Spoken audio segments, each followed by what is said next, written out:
what is this hoof bag up to? Okay, well, found one of these in my component drawer, and they're fairly cheaply available.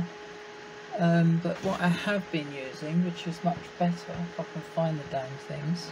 Okay, I bought a pair of these. Okay, now I've just measured the resistance, DC resistance. Okay, so this is a pair of headphones. No, you don't say. Right, so of course I've wired them so that they're actually, each earpiece is in series. Okay, like this, and at the end I've got a pair of crocodile clips. Right, well, why do I think so much of these things? Well, it's worth unscrewing them and seeing what they look like inside. Right, so if you remember those earphones you used to get with transistor radios, if you're in your 60s and 70s you'll remember them. That's the top cover, and then you've got a very thin, this is like a little gasket thing. And then you get a thin diaphragm which you're meant to slide sideways to get off, and there you have a magnet. This is ceramic magnet, and the coil which is in there is 1k ohms. Okay, so these headphones are exactly the kind of thing you'd need for crystal sets. They were popular with radio amateurs in the 70s, 60s and 70s. They'd be ideal for what they call a crystal radio, which is, most people know, is a crystal radio that works from the power of the aerial. Now, crystal radio cannot pick up, it won't drive a loudspeaker under normal circumstances. It usually needs a large aerial.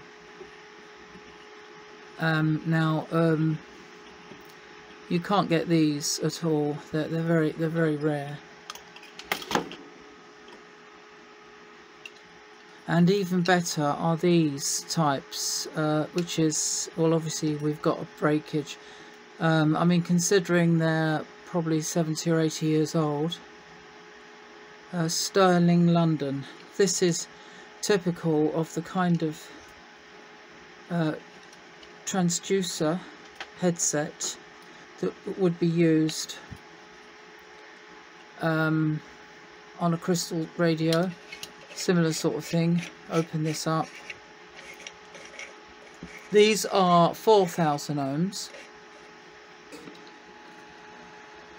This pair of headphones is 4,000 ohms. And then that's well, I think it's 500 ohms each coil, and there's another one in the other side. These are mono. This is a mono headset. And well, I sometimes build crystal radios when I'm in the mood. I might do an upload one day. But these are non-functioning at the moment. I need to repair them. So in the meantime, I'm going back to these. These are about 1960s, maybe 1967, 68.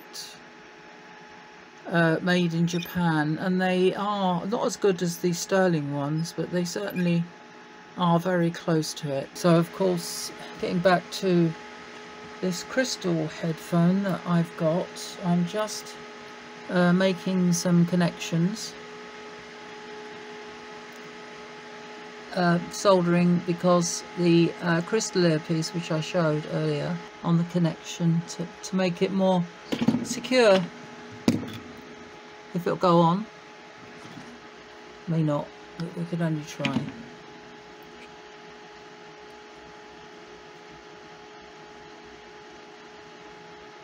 Need a bigger bigger piece.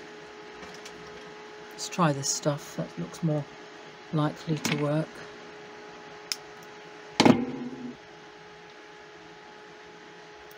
Just to show that again, I've just soldered this wire onto the lead, and now I'm feeding in heat shrink.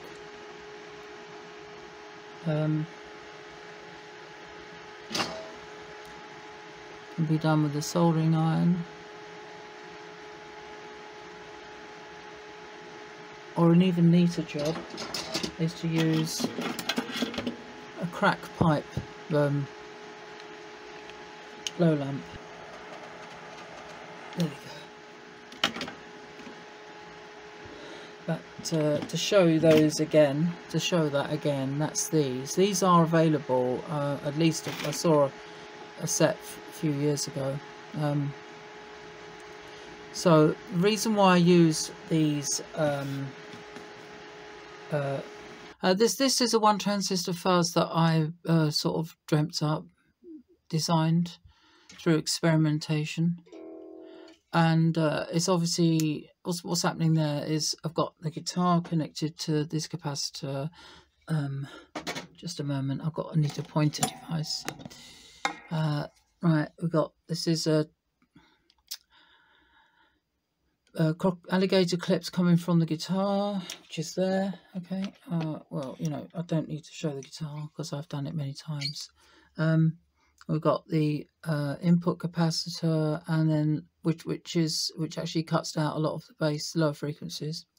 And then we have BC109C, 1K ohm, and this is I think it's 560K. Yeah, that goes through to capacitor and a 1K resistor. So the only one, I haven't got a means of connecting the camcorder in the camera to direct input, so I've managed to get this here is an LT. This is similar to an LT44. It's got 1K ohm primary, and these two they go to my 64 ohm speaker, which is in a cabinet there. And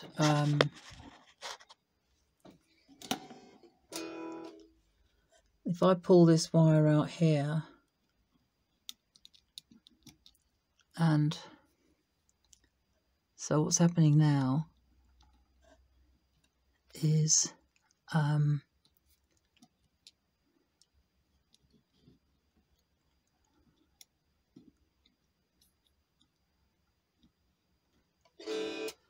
we've got the output which appears on the collector of the BC109C. Then we've got the DC blocking capacitor, which allows only audio through, and that gets fed directly into via this board, which actually is just a means of connecting two things together, to a LT44, and that LT44 secondary feeds into a 64 ohm speaker. Now what I'm going to do is I'm going to feed this capacitor directly into the 1K resistor, and the 1K resistor feeds into the output, which was fed directly into the LT44. Now it's going via a 1K resistor, so it's going to be a little bit quieter.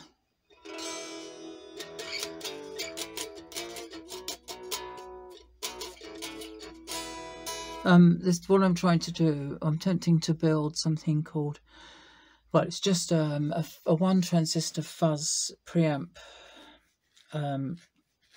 type device for the Hoofamax 386 amplifier that I've been working on, and it appeared in a previous upload.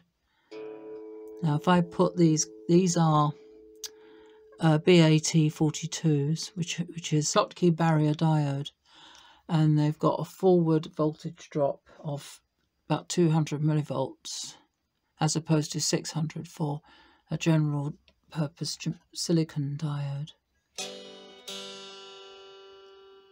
So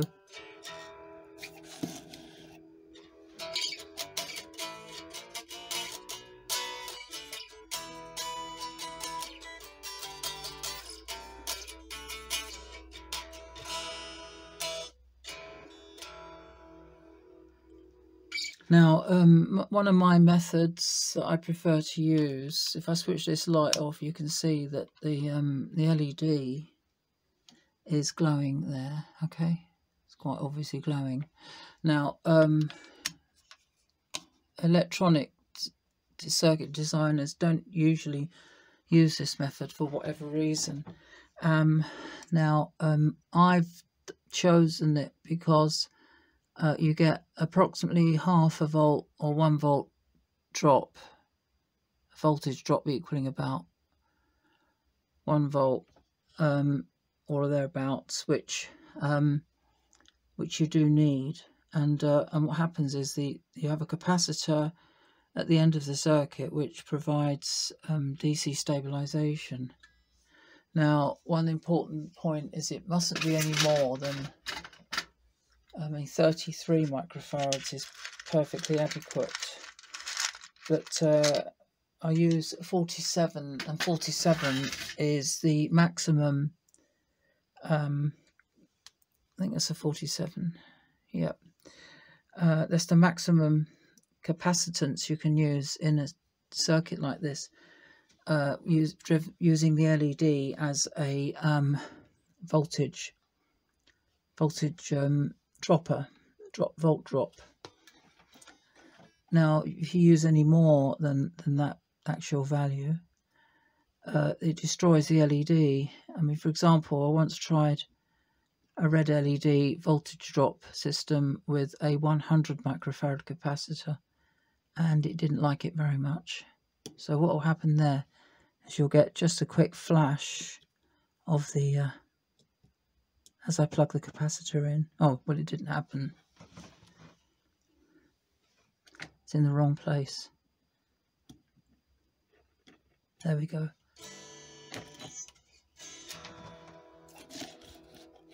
I'm going to try and get as close to the microphone as I possibly can, because the signal is extremely low.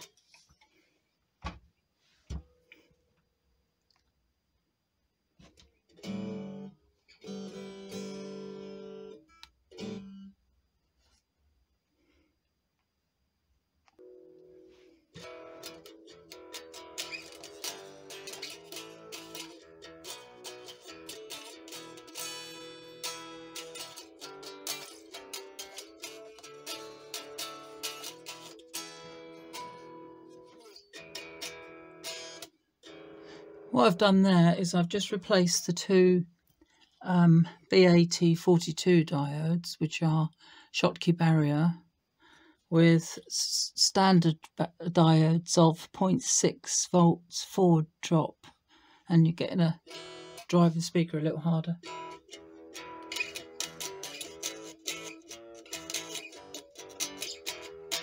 If I disconnect the diodes, it'd be louder, but we don't want that.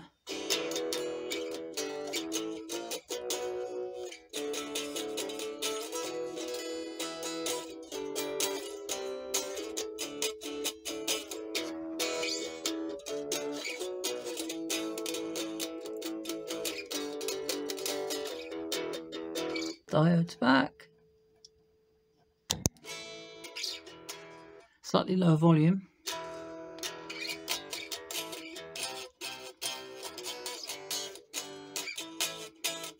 I mean, I must say, from my perspective, got a whisper, and the actual guitar being not plugged in is pretty much as loud as the speaker. But this is what we do, what I do. To perform experiments to see what we can get away with.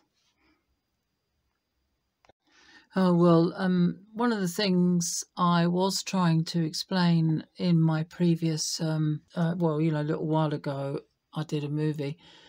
Now, one of the reasons why I bought another pair of those, I took this apart. This is a bit of it, right? And it's all rusty inside. The quartz crystal Inside there's completely corroded. All points of view, it's fluxed. So the reason why I was showing those headphones, which I didn't explain previously, was that when you're trying to get things like fuzz boxes working and any other little small signal device, it's a good idea to have a set of headphones so you can do signal tracing to make sure, say for example, you build a one transistor fuzz and make sure it's working. You know, I use those headphones to trace load signals. Obviously, once you feed the signal into a 386 amplifier or similar, it's no longer a problem because the actual amplifier has got its own gain.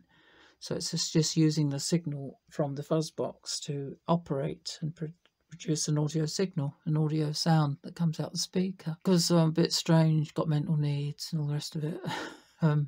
People think I'm nuts, but thought I would like connect up this LT44 and use it as a collector load on the BC109 that was the fuzz box. So of course just built a one transistor guitar amp, which is a bit silly. I mean, it actually works, although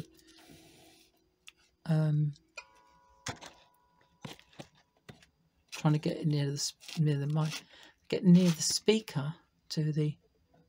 I'll do a schematic for this, but it's just a bit of fun, really. I mean, you couldn't really use it for practice purposes.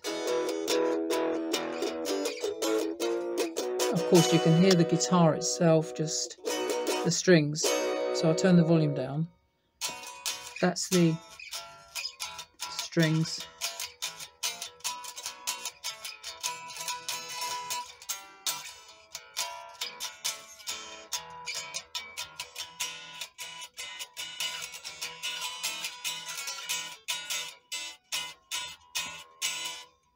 Then turn the volume up.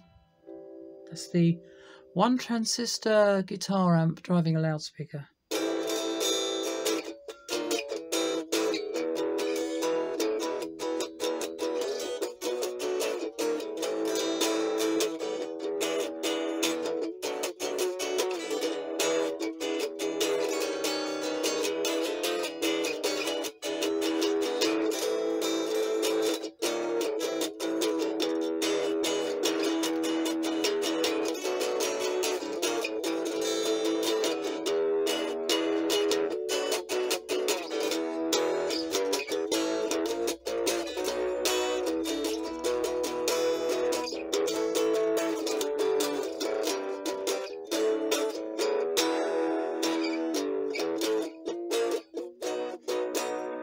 Turn the volume down.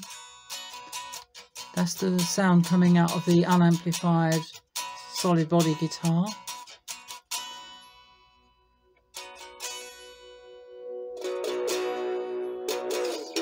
That's volume full up.